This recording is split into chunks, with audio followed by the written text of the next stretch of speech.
다 아셨죠? 교재에 이어서 자유가 아니면 죽음을 달라 라는 교재에서 소개하고 있는데, 사람은 누구나 자유를 누리며 살길 원하고 있잖아요. 이 자유를 향한 욕구는 인간이 가지는 가장 깊은 충동 중에 하나라고 할 수가 있어요. 그래서 심지어는 뭐요?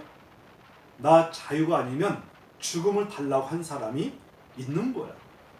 한번 우리 학우들 한번 생각해 보세요. 내가 만약에 자유를 못 누린다면 삶 자체가 어떨까요? 행복이 아니라 불행할 수 있죠.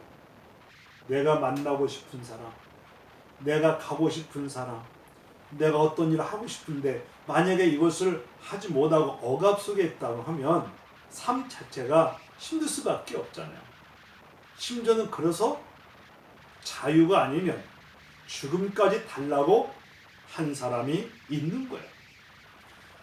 자유가 원래 누구에게나 주어진 것이지만 현실에서 마냥 모든 이가 그 자유를 누리는 것은 아닌 거예요. 하나님이 최초 인간 아담과 하와에게 기계적으로 이렇게 창조한 것이 아니라, 만든 것이 아니라 자유의지라는 게 줬어요. 자유. 그런데 이 현실 속에 살아가다 보면 그 자유를 누리는 것은 아닐 수가 있어요. 이 자유는 얻기는 어렵지만 잃기는 너무나 쉽다는 거죠. 그래서 예를 들어서 살찌기는 쉽지만 살 빼는 것이 어려운 것처럼, 그렇다면 우리가 원하는 자유는 무엇이냐? 우리가 원하는 자유는 뭐냐? 교재 보니까 무한한 자유인가 아니면 아닌가, 여기에 대해서 먼저 소개하고 있는데요. 이 말은 뭐냐면 이 자유에는 또 뭐가 있냐면 여기에 따른 책임감도 있고 또 여기에 따른 제한이 있는 것을 이야기하고 있는 거예요. 예를 들어서 만약에 여러분들이 차를 가지고 이제 어느 도시에 갔어요. 사거리가 있는데 신호등이 없다? 그럼 어떻게 될 것 같아요? 거기에 사고 사건이 일어날 수 있고 혼잡할 수 있잖아요. 어떻게 보면 이 도시 중심부에 교통에 이런 규칙이 만약에 없다면 운전자들이 자유를 누릴 수 있을까요? 그렇지 않을까요? 그것은 혼란을 의미한다는 거죠. 그러므로 교재에서는 자유에는 뭐가 있냐? 제한이 있고 책임이 뒤따른다는 거예요. 이 진정한 자유는 규칙 안에서 자유를 얻을 수 있다는 거예요. 예를 들어서 만약에 야구를 자유롭게 하기 위해서는 야구에 뭐가 있어요? 거기에 따르는 규칙이 있지요. 경기해야죠. 규칙을 지켜가면서 경기해야죠. 축구도 그렇고 모든 경기에는 뭐가 규칙이 다 있잖아요. 규칙이 있잖아요. 그래서 물고기는 물속에서 자유롭고 새들은 공중에서 자유롭다는 거죠. 인간은 무엇 안에서 자유로울 수 있을까? 인간에게는 뭐가 있어요? 양심이라는 게 있죠. 양심 안에서, 그리고 국가, 나라의 어느 법규 안에서 자유를 누릴 수 있다는 거예요. 그래서 성경에서는 사람이 하나님의 은혜와 진리 안에서 창조주가 설정한 도덕법과 이 자연법을 안에서 자유를 누려야 한다고 교훈해주고 있는 거예요. 그 성서의 어떤 관점에서 자유라는 것은 결국 뭐냐? 하나님 안에서, 은혜와 진리 안에서 이렇게 자유함을 누리는데, 창조 하나님께서 설정한 어떤 도덕법이나 그리고 자연법 안에서 자유를 누려야 한다고 교훈해주고 있는데 그래서 예수님은 진리가 우리를 자유롭게 할 것이라고 이렇게 말씀해 주셨던 거예요. 이 자유를 아무 것이나 할 수 있도록 권리를 주는 면허증으로 생각하는 사람도 있어요. 예를 들어서 그러나 위험한 오해라고 할 수 있죠. 자유를 아무 것이나 할 수 있도록 권리를 주는 면허증을 생각한다 라고 한다면 위험한 오해, 사실 정말 오해할 수가 있죠. 왜냐? 자신은 자유롭게 원하는 것을 할 수 있다고 하는 사람은 뭐냐? 자신과 사이를 뭐냐? 해칠 수가 있다는 거죠. 예를 들어서 만약에 술이나 마약을 거부하는 사람이 자유롭까요? 아니면 정말 중독되고 그런 것이 더 자유롭까요? 예를 들어서 만약에 알코올 중독이 되어가지고 조절하지 못해가지고 본인뿐만 아니라 타인에게도 사실 위험을 줄 수 있고 피해를 줄 수 있잖아요. 마약도 그래요. 마약에 중독에 빠졌다고 하면 이것도 사실 본인뿐만 아니라 타인에게도 사실 악영향을 끼쳐서 나갈 수 있잖아요. 그래서 술과 마약을 거부하는 사람이 자유로운가? 아니면 그것을 통해서 사실 중독이 되고 그래 구속되어 있는 것이 이게 자유인가? 이것은 어떻게 보면 이기적 욕망을 자제하는 것이 자유냐? 욕망대로 행하는 것이 자유인가? 한번 생각을 해보세요. 어떻게 보면 이기적인 게 자기 어떤 욕망에 의해서 누려나가는 게 정말 자유인가? 물론 사람은 나름대로 자유의 어떤 기준이 있을 수 있어요. 하지만 만약에 이런 어떤 규례나 법칙이나 이것을 다 무시하고 자기 욕망에 이끌려서 한다. 그러면 이것이 결국 문제를 일으켜 나갈 수가 있는 거죠. 그러다 보니까 죄나 잘못을 선택하는 것이 우리를 자유롭게 하지 못할 수 있다는 거예요. 죄를 범하는 것이 사람을 자유로 인도하는 것이 아니라 속박 상태로 몰아간다는 거죠. 이 자유인이라고 나쁜 짓을 마음대로 하게 되면 감옥에 가거나 아니면 죄책감에 시달려 살 수가 있다는 거죠. 그래서 그리스도는 계속 죄를 짓는 사람 누구나 죄의 노예라고 이렇게 말씀해 주고 있는 거예요. 그리고 성경 누가복음 15장에 보면 탕자의 비유라는 게 나와요. 탕자 비유? 저게 뭘 말할까? 탕자 비유는 뭐냐면 둘째 차남 탕자라는 사람이 아버지한테 유산을 물려달라고 했어요. 아버지, 저 때 유산을 빨리 주세요. 유산을 미리 물려받아 가지고 그것을 가지고 이제 자유를 누리려고 도시로 갔어요. 나름대로 그 유산을 가지고 재물을 가지고 돈을 가지고 이제 방탕하게 쓴 거예요. 친구들과 함께 어울리면서 이렇게 나름대로 다 쓴 거예요. 탕진했어요. 그러고 나서 돈이 없어지고 나니까 이제는 할 일이 없었던 거예요. 오히려 자유가 아니라 이제 어떤 속박 속에 살게 된 거예요. 그러다 보니까 심지어는 이제 거지가 된 거예요. 거지가 됐어요. 심지어는 돼지 울간에 가서 돼지랑 함께 살게 된 거죠. 그러고 나서 다시 아버지께로 오게 됩니다. 아버지한테 와가지고 아버지의 어떤 그 말씀에 따르고 또 순종도 하고 복종하는데 진정한 자유는 내가 마음대로 이렇게 하는 것이 아니라 그래도 아버지 품에 들어와서 이렇게 규칙을 지켜 나가는 것, 이것이 어떻게 보면 나에게는 이것이 진정한 자유가 될 수가 있었다는 거죠. 그래서 예수님은 말해요. 너희가 내 말에 따르면 내 제자가 되고 진리를 알게 되는데 그 진리가 너희를 자유롭게 한다고 요한복음 8장에서 이렇게 말씀해 주고 있어요.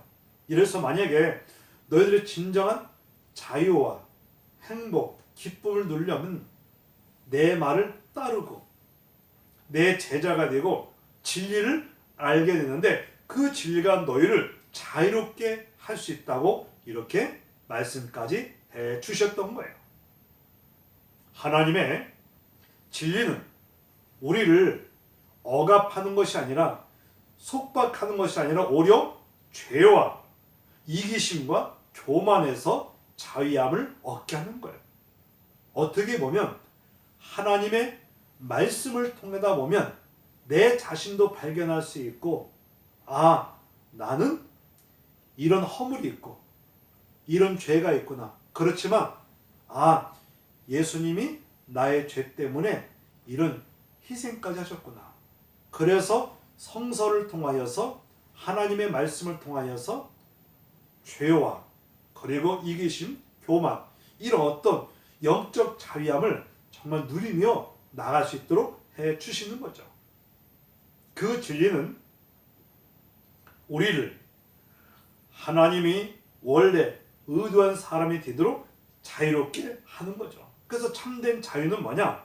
죄에 대해서는 라고 하고 하나님이 기뻐하는 옳은 일을 yes라고 하고, 그러나 여러분 보세요. yes, law라고 했을 때 참된 자유함을 얻으려고 하면 죄에 대해서는 우리가 no 하는 것이고 하나님이 기뻐하는 옳은 일을 yes라고 하는 것이구나. 하나님의 뜻에 복종하는 것이 진정한 자유를 이루게 한다고 로마서 6장에 말씀해 주고 있어요. 그리스도인들은 자유를 향한 우리의 갈망을 만족시킬 수 있어요.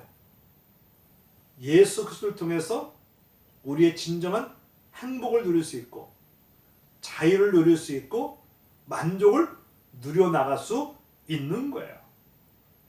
그는 우리를 죄와 죽음에서 자유롭게 할 수 있고 우리를 의롭게 살아갈 수 있도록 자유롭게 할 수 있는 것이 바로 누구냐?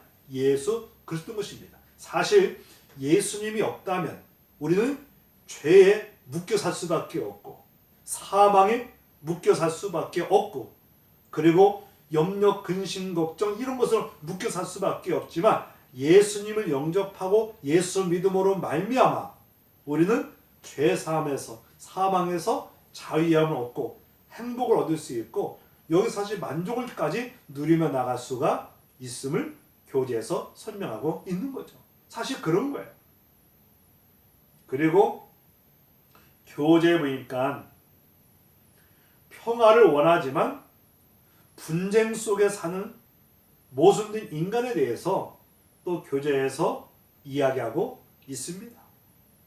모든 사람이 마음의 평안, 인류의 평화를 원하는 거죠. 사람은 누구나 자유함을 원하고 그리고 평화를 원하죠.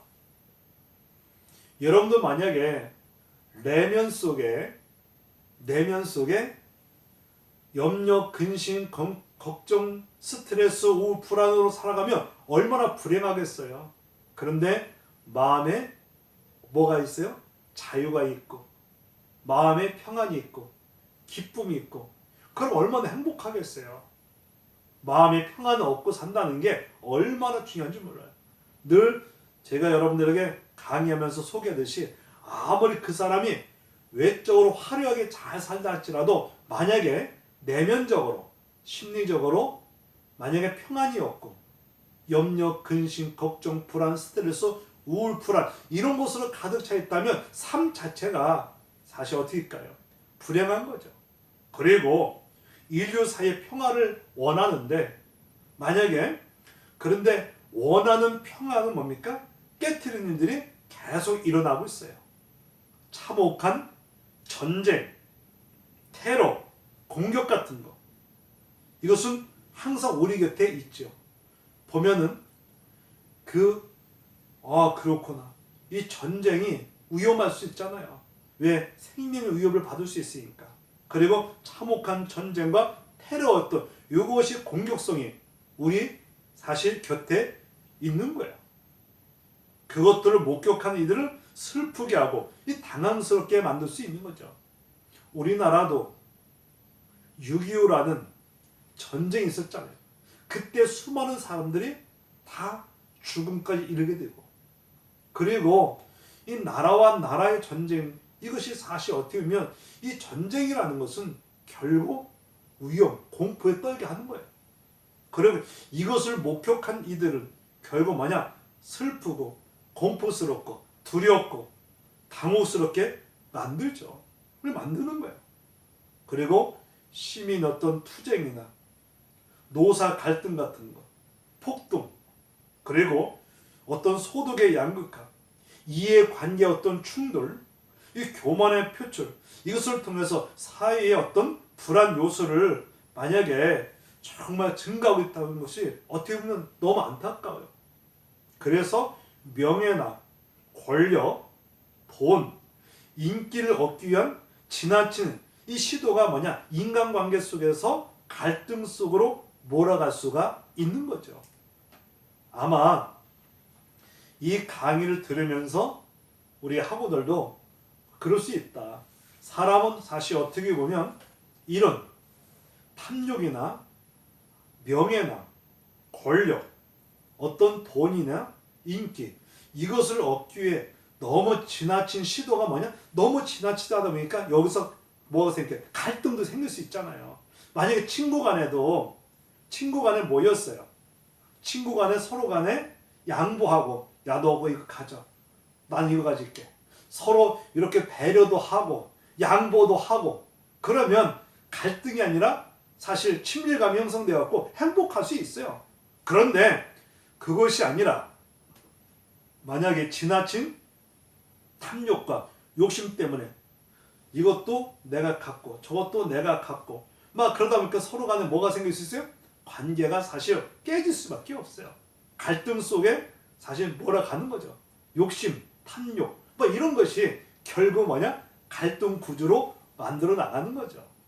이 갈등과 투쟁은 이 가정도 그렇고 사회재뿐만 아니라 사람의 내면에서도 일어날 수 있어요. 이 갈등과 투쟁 같은 것은 우리가 어떤 가정에서도 일어날 수 있고 사회적에서도 일어날 수 있는데, 이것은 내면에서도 일어날 수 있다는 거죠.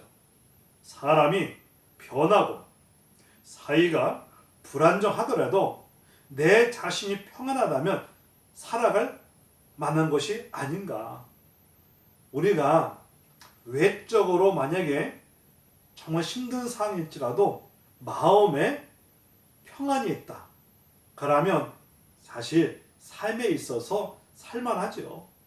그런데 왜 우리는 불안해하고 고뇌 가운데 시간을 보내는가? 여러분 생각을 해보세요. 늘 얘기했듯이 아무리 외적으로 그 사람이 화려함을 누린다 할지라도 내면적으로 만약에 평안이 없고 거기에 스트레스 그리고 불안과 우울과 만약에 이런 것으로 채워 있다고 한다면 삶 자체가 불행 자체인 거잖아요. 불행 자체인 거예요. 그런데 왜 우리는 불안하고 고뇌 가운데 시간을 보내는가? 이 자신과 세계, 미래에 대한 불확실성 때문에, 삶의 무의미함 때문에, 그리고 무목적이 우리를 불안하게 하는가? 그리고 탐욕과 이기심, 교만이 우리를 그렇게 만들 수도 있다는 거야. 우리는 내면이 심리적으로 마음에 평안이 있고 기쁨이 있고 즐거움이 있다면 삶 자체가 행복할 수 있잖아요. 그런데 역으로 만약에 내면의 심리가 거기에 만약에 염려, 근심, 걱정, 스트레스, 우울, 불안, 죄책감 이런 것을 가득 찼다고 생각해 보세요. 열등감 속에서 이기심에서 탐욕 속에서 이렇게 한다면 삶 자체가 사실 행복보다는 불행할 수 있는 거죠. 그리고 어떻게 보면 이런 것이 불확실한 어떤 성과 삶의 무의미, 무목적 이것을 우리를 우울하게 불안하게 만들 수 있다는 거죠. 그리고 탐욕과 이기심과 교만이 우리를 그렇게 만들 수 있다. 그리고 삶의 본질 또는 중심에서 떠나서 방황하기 때문에 그런 상황이 있을 수도 있다라는 거죠. 어떻게 보면 성서에서는 인류의 삶과 역사 속에서 하나님이 핵심적 존재가 되어야 한다고 강조해주고 있는 거예요. 어떤 어린아이가 기도했어요. 친애하는 하나님, 제발 몸 조심하세요. 하나님이 잘못되시면 우리는 큰일 납니다. 이 어린이는 성서나 신학에 대한 깊은 지식은 없지만 이 세상 중심이 하나님이라는 것을 알고 있었다는 거예요. 알고서는 하나님은 창조주이기 때문에 만물의 주인이시며 인류사의 중심이 되어간다는 거죠. 이 중심에서 멀어지면 멀어질수록 우리의 삶은 차가워지고 혼란스러워지고 그리고 희망과 비전과 소망이 사라질 수밖에 없고 영적 생명이 죽을 수가 있다는 거예요. 여러분 보면은 창조주 하나님, 구원의 메시아 예수 그리스도 만약에 멀어진다. 그러면 어떻게 될까요? 이 중심에서 멀어지면 멀을수록 삶은 어떻게냐?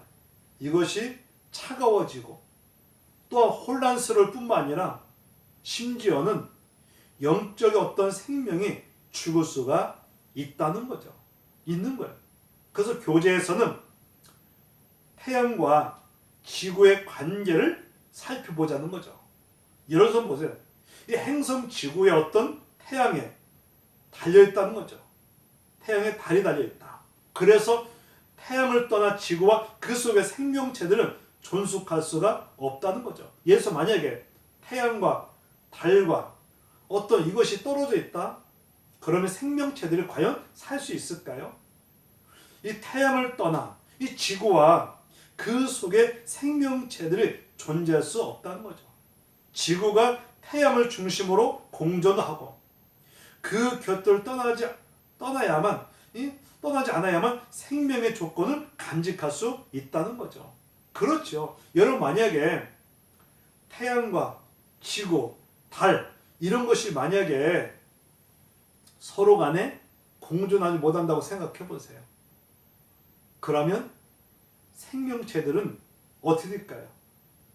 죽을 수밖에 없는 거죠. 그래서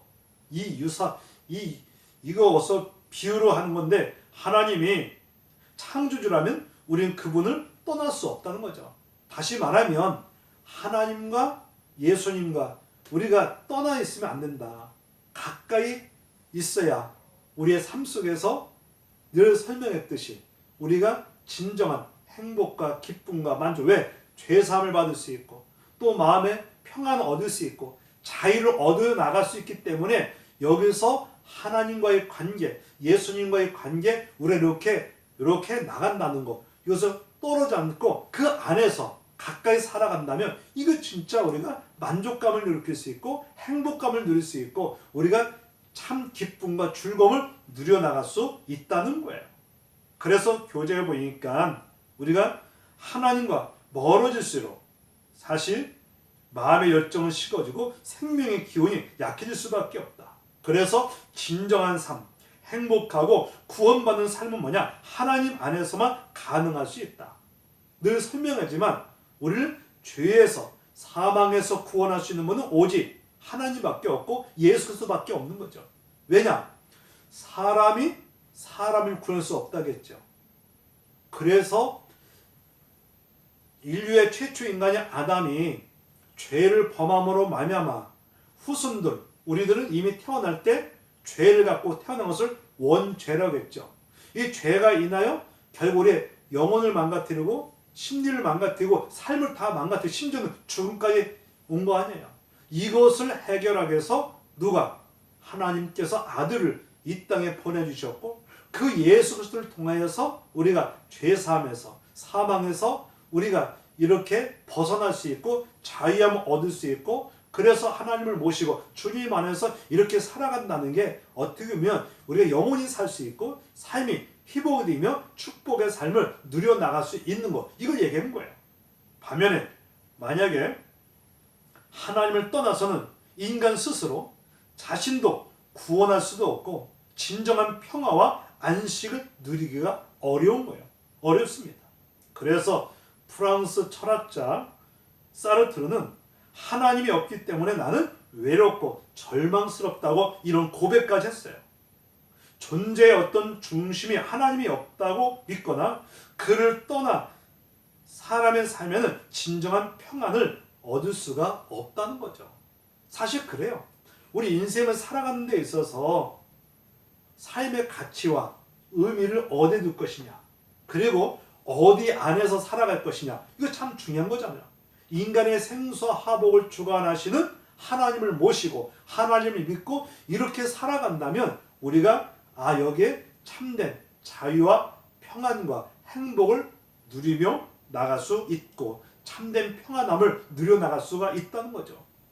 여러분 만약에 내면에 평안이 없다고 생각해 보세요. 삶 자체가 고통스럽고 불행할 수 있는 거예요. 그러나 마음에 평안이 있고 기쁨이 있고 즐거움이 있다. 행복할 수 있잖아요. 이걸 말하는 거죠. 우리는 하나님을 중심으로 모시고 살 때 내 자신과 이웃, 자연과 다른 생명체도 올바른 관계를 맺어 나갈 수 있다는 거죠. 이건 참 중요한 건데 하나님과의 관계가 우리가 희복이 되고 그리고 하나님 안에서 우리가 하나님의 중심으로 하나님을 섬겨 나갈 때 우리는 내 자신뿐만 아니라 이웃에 우리가 이웃을 내 몸처럼 관심을 갖게 되고 사랑도 하게 되고 그리고 자연과 다른 생명체도 올바른 관계를 맺고 지낼 수 있다. 그들과 평화롭게 살 수 있는 거죠. 하나님을 부인하고 사니까 살면은 절대 기준이 사라지고 인명을 경시하면서 아무렇게 살게 되는 것도 있어요. 사실 하나님을 우리가 하나님의 사랑과 예수님의 사랑을 안다면 우리는 어떻게 할까요? 우리는 어떻게 보면 진정한 사랑을 나누고 그리고 서로 간에 평화롭게 지낼 수 있다는 것. 여러분 만약에 가정에서도 늘 행복이 있고 평안이 있다면 그 안정 속에 잘 자라기 때문에 정말 행복할 수 있어요. 근데 만약에 여러분들 만약에 성장 과정 속에서 엄마 아빠가 매일 다투고 싸우고 투쟁하면 그 자라면서 정신적으로 심리적으로 어떻게 불안 속에 자는 거잖아요. 이것이 어떻게 보면 그렇게 자라기 때문에 삶 자체가 힘들 수 있고 그런 거잖아요. 그런데 만약에 평화롭고 행복하고 그러면 삶 자체가 행복한 거잖아요. 그래서 우리가 진정한 평안은 뭐냐? 하나님을 모시고 예수님을 모시고 예수님 안에서 우리가 행복을 누리고 평안을 누릴 때 하나님과의 나의 관계가 친밀한 관계가 화목관계, 그 다음에 이것을 이웃과도 평화롭고 화목 관계가 이루어질 때 행복할 수 있잖아요. 여러분 친구들과도 만날 때 여러분 서로 간에 평화를 누리고 화목을 누린다면 친구가 얼마나 만나는 게 좋겠어요. 참 좋잖아요. 이거 참 중요한 요소죠. 그렇기 때문에 이 평안도 중요한 것이고 그리고 나에게는 지금 달콤한 사랑이 필요하다고 교재는 이렇게 또 이야기하고 있습니다. 나에게는 뭐예요? 달콤한 사랑이 필요하다. 현재 이 세상에 살아가는 데 있어서 가장 필요한 것 중에 하나는 뭐냐? 사랑이라 할 수 있습니다. 달콤한 사랑. 이 달콤한 사랑. 그래서 어떻게 보면 동서고금 남녀노소 할 것 없이 사랑을 주고받고 살아간다는 것이 행복할 수 있잖아요. 만약에 가정에서도 그렇고 형제들 간에도 그렇고 이웃 간에 그렇고 서로 사랑하고 서로 관심을 갖고 서로 화목한 양 이루면 정말 행복할 수 있는데, 만약에 이 가정에서도 그렇고 이웃과도 그렇고 친구 간에도 그렇고 사랑이 없고 서로 미워하고 시기하고 다툼이 일어나면 그건 사실 행복이 아니죠. 불행할 수 있는 거예요. 그래서 지금 우리 주변에는 그 사랑을 목마르게 기다리는 사람들이 많이 있다는 거예요. 오늘날 사랑을 받지 못하고 정말 어떻게 보면 아픔과 상처로 자랐다. 그러면 이 갈증이 일어날 수밖에 없죠. 그래서 사랑을 목마르 기다리는 사람들이 의외로 많은 거예요. 사랑이 필요한 사람을 찾기 위해서 멀리 가거나 심지어는 외국에 사실 가지 않아도 되는데, 하여간 여러분들 중요한 건 뭐냐면 이 사랑이 참 중요하다. 그래서 어떻게 보면 영국의 무신론자, 철학가 우리가 러셀이라는 사람은 이 세상의 유일한 희망에 대하여 포위하면서 이렇게 말했다는 거예요. 사실 어떻게 보면 심지어 말하면 무신론자조차도 인류의 희망이 뭐냐? 사랑이 있음을 인정하고 있어야 된다는 거예요. 사랑이 있어야 된다. 어쩌면 사랑이 필요성은 갓난 아이 그리고 삼척 동자도 아는 주제일 것이라고 이렇게 여긴 거죠. 이 사랑이라는 것은 어릴 적부터 만약에 부모님의 사랑을 받고 그리고 이웃의 사랑을 받고 이렇게 만약에 유치원 가서 어린이집 가서 만약에 학교에 가갖고 모든 사람들에게 인정을 받고 사랑받는다면 행복할 수 있는데, 만약에 그렇지 않고 미움을 받고 그리고 거기서 다툼 속에 산다면 그는 사실 행복 자체가 아니라 불행할 수 있다는 거죠. 그래서 진화론을 신봉하는 어떤 인류학자도 말하기로 사랑은 뭐냐? 아기 양육에서 본질적인 부분이라고 이렇게 이야기한 거예요. 사랑은 아기 양육에서 본질적이다. 사실 그렇죠. 우리가 지금까지 내가 설명했지만 우리가 성장 과정 속에서 부모님의 사랑을 이렇게 받고 자란다는 게 얼마나 행복한 겁니까?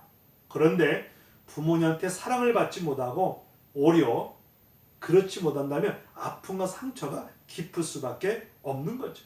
없는 거예요. 그리고 아기가 사랑을 받지 못하면 건강한 유기체로서 성숙하지 못하다. 특히 이 한국에서 뭐냐?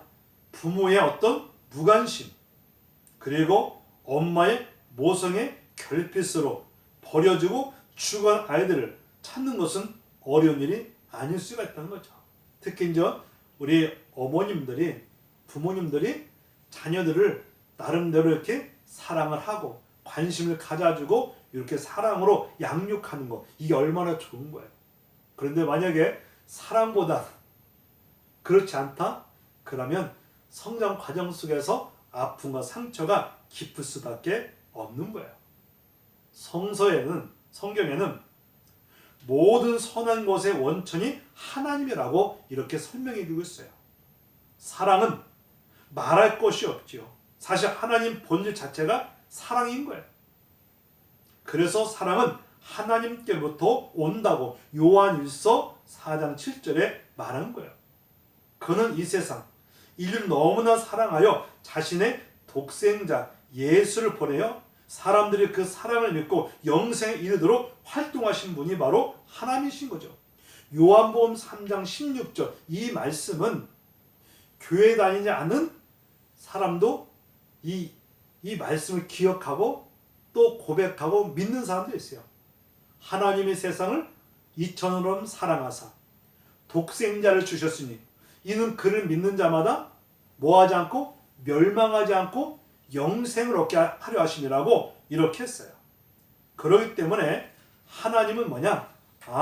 우리를 사랑한다는 것은 너무나 귀한 것이죠. 그래서 우리를 사랑한다는 것을 아는 것은 삶에 대한 새로운 이 시각을 제공하고 있는 거예요. 우리는 무가치하고 그의 사랑을 받을 자격이 없다는 것을 알지만 어쨌든 간에 하나님은 우리를 사랑한다는 거죠.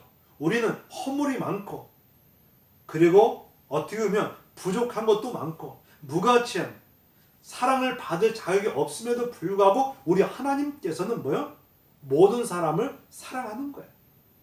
모든 사람 사랑하셔서 그래서 심지어는 그의 아들 메시아 예수를 이 땅에 보내주신 거죠. 심지어 예수님께서 우리를 사랑하기 때문에 자기 하나밖에 없는 생명까지도 내어준 거잖아요. 이게 하나님의 무한한 사랑이라 할 수가 있죠.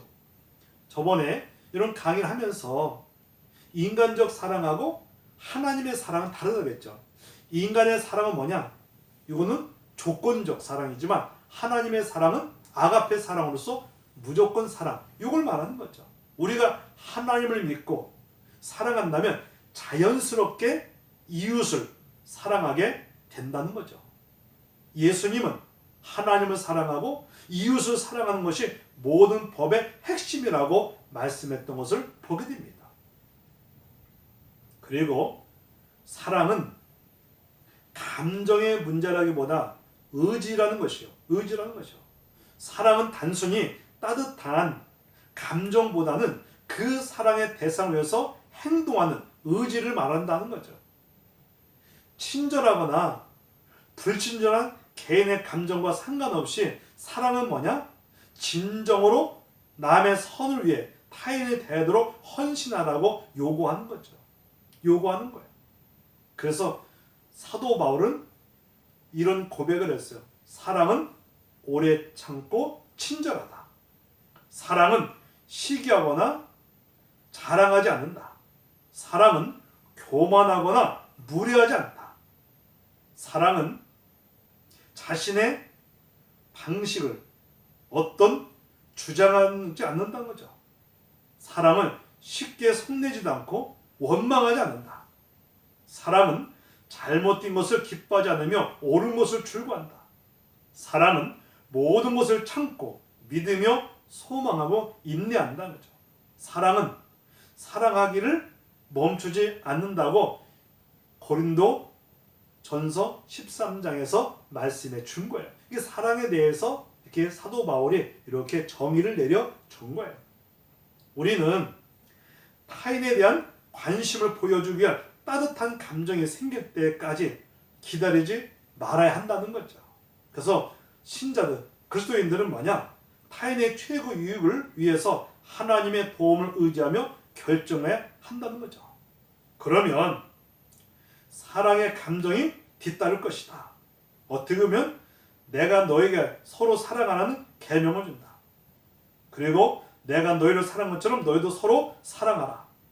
너희가 서로 사랑하면 모든 사람이 나의 제자가 될 것이라고 요한복음 13장에서 이렇게 말해주고 있는 거예요. 여러분 보세요. 사랑을 가지고 살아간다면 나도 행복하지만 타인도 행복하게 할 수 있어요. 그래서 진정한 사랑은 뭐냐? 하나님의 사랑을 안다면 이웃을 내 몸처럼도 뭐 할 수 있어요? 사랑할 수가 있다는 거예요. 있는 거죠. 이해 가죠? 아, 그렇구나. 하나님의 사랑, 예수님의 사랑을 알면 사실 위로는 하나님을 사랑하지만 우리가 옆으로는 우리 이웃을 뭐처럼? 내 몸처럼도 사랑할 수가 있다는 거죠. 이 사랑받고 살고 인정받고 살고 그래 행복할 수 있잖아요. 얼마나 사랑이 정말 중요한지 몰라요. 그래서 서로 사랑하면 모든 사람이 너희가 나의 제자라고 요한복음 13장에서 이렇게 말씀도 해준 거예요. 그리고 내일에 대한 희망을 가지고 오늘 잠들 수 있을까? 내일에 대한 희망을 가지고 오늘 잠들 수 있을까? 이 말씀의 내용이 뭘까요? 오늘날 많은 사람들이 소망이 없기 때문에 얼굴에 뭐예요? 감사와 기쁨이 사라지고 있다는 거죠. 그들은 삶의 공허함을 뭘로? 술로, 담배로, 마약과 일시적인 쾌락으로 덮어보려고 하는 거예요. 제가 아까 서두에도 말씀했지만은 어떻게 보면 삶의 정말 가치, 의미가 사라지고 그러다 보니까 희망이 없고 비전이 없고 소망이 없다 보면 오히려 사실 공허함 때문에, 허무함 때문에 이것을 채워보려고 나름대로 술로, 때로는 담배로, 때로는 마약으로, 다른 어떤 일시적인 쾌락으로 이렇게 해결해 보려고 하는 거야. 그러나 그럴수록 더 깊은 절망에 빠져나갈 수 있습니다. 여러분 만약에 술로, 마약으로 계속 이 공허함을 해결하려고 한다? 오히려 그것이 삶을 망가뜨릴 수 있어요. 망가뜨릴 수 있는 거예요. 망가뜨릴 수 있어요. 그럴수록 더 절망을 느낄 수밖에 없다. 그래서 이 사도 바울이라는 사람은 세상에서 하나님도 없고 희망도 없는 존재라고 이렇게 묘사도 했어요. 하나님을 믿지 않는 사람들은 이 세상과 다른 세상에 어떤 희망, 근거도 찾지 못하고 있다는 거죠. 있다는 거예요. 그래서 우리는 이 사르트 같은 사람은 1980년대 이 절망과 희망에 대한 글을 남겼어요. 세상은 추하고 악하며 희망이 없는 것 같다. 이것이 바로 절망 가운데 죽게 될 노인이 가지는 절망의 외침이라고 했습니다. 그러나 그것이 바로 내가 저항하는 바다. 나는 희망을 가지고 죽어야 한다고 안다. 그러나 그 희망은 어떤 토대로 필요한다. 이 사르트 같은 사람은 희망의 근거를 찾았는가? 그는 이 글을 쓴 후에 한 달 후에 죽음을 맞게 됐다는 거죠. 그러면 죽음에서 우리에게 소망을 줄 수 있는 그 토대가 무엇인가? 그 해답이 바로 그리스도 안에서 희망은 하나님 앞에 있다는 거죠. 생명을 창조한 분에게 죽음을 극복하고 새 생명을 부여하는 일이 그리 어려운 것이 아닌 거예요. 성서적 소망은 뭐냐? 확실하고 그리고 굳건한 영혼의 닭 같아서 우리에게 평안함을 제공할 수가 있는 거예요. 여러분 보세요. 성경 인물 중에 보면 하나님을 만나고 예수를 믿고 희망과 소망을 하나님 앞에 심지어 하나님 나라 천국의 소망을 품었기 때문에 생명까지도 순교의 제물이 돼서 나갈 수가 있는 거죠. 왜? 죽음을 끝나는 게 아니라 그래 나는 하나님이 예비한 나라 하나님 나라 천국 가서 살 수가 있고 희망과 비전과 소망을 거기에 뒀기 때문에 오히려 죽음 앞에서도 당당할 수 있고 평안할 수가 있는 거예요. 그래서 성서적 소망은 뭐냐? 우리가 확실하고 굳건한 영혼의 닭 같아서 우리에게 진정한 이 죽음 앞에서도 평안을 유지하며 나갈 수가 있는 거예요. 우리나라도 일제시대 때 예수 믿고 신앙생활 하다가 순교 제물이 된 사람이 정말 많아요. 정말 많아요. 왜? 죽음 앞에서도 당당할 수 있고 평안할 수 있고 왜? 하나님의 나라 여기에 확실한 소망을 품었기 때문에 가능할 수가 있는 거죠. 13세 소년이 자신의 목에 큰 암 떠는 게 있었던 거예요. 13살 그 아이가 갑자기 목에 암이 생긴 거예요. 그는 자신이 멀지 않아 죽을 것이라고 알고 있었던 거예요. 그의 부모와 목사님이 그가 누워있는 병상 곁에서 울고 있는 거예요. 울었어요. 목사님하고 그 부모님이 그 아이 앞에서 막 울고 있었어요. 그런데 오히려 그 소년이 그들을 위로한 것이 아닌가? 괜찮아요. 저는 그리스도인이에요. 부활하신 예수는 우리 위해서 죽기까지 충성하라고 했습니다. 그러면 내가 너에게 생명의 멸류관을 줄 것이다. 라는 약속을 저는 믿습니다. 이 어린아이가 그 암에 의해서 죽음의 상황이 왔지만 두려워하지 않고 그래 나는 예수를 믿기 때문에 나는 예수 영접하고 예수 믿어서 나는 죄사함을 받았고 구원받았고 심지어는 나는 부활의 신앙을 믿고 하나님 앞에 소망을 품기 때문에 이 죽음 앞에서도 두려움 속에 오히려 이렇게 담대할 수가 있는 그 고백을 할 수가 있었던 거죠. 있었던 거예요. 우리가 예수를 구주로 영접하면 구원에 대한 확신과 죽음을 넘어선 분명한 소망을 가지고 죽음을 맞이할 수 있습니다. 그 어떤 것도 신자로부터 그 소망을 빼앗아갈 수가 없어요. 기독교 역사에 보면은 오히려 박해 속에서 오히려 믿음이 더 드러나게 되어 있어요. 죽음 앞에서도 전혀 두려움 없이 소망을 가지고 있기 때문에 오히려 평안을 누리며 담대하게 나갈 수가 있다는 거죠. 그래서 그 소망을 빼앗아 갈 수가 없다는 거죠. 그래서 우리는 희망과 소망을 어디에 둘 것이냐. 이거 참 중요한 것인데 아까도 설명했지만 삶의 의미, 삶의 가치 이런 어떤 희망과 소망을 어디에 둘 것이냐. 이거 참 중요해서 그래서 우리가 성서적 관점에서 때 하나님 앞에 예수님 앞에 하나님 나라 천국에 소망을 품고 나갈 수가 있다는 거죠. 그래서 이것을 우리가 왜 구원이 필요하냐. 그래서 우리는 죄에서 사망에서 구원을 받고 그리고 우리가 예수님 영접해서 우리의 마음의 평안과 기쁨을 누리다가 우리 하나님의 예비한 나라 하나님 나라 갈 수 있다는 이거 소망을 갖게 해 주신 거죠. 그래서 우리 하나님의 사랑 예수님의 사랑에 은혜 우리는 늘 감사하며 거기에 나갈 수가 있다는 거죠. 우리 학우들 그동안 강의를 잘 들었죠. 하여간 한 주간도 잘 지내고 이제 다음 주에 또 뵙도록 하겠습니다. 예, 감사해요.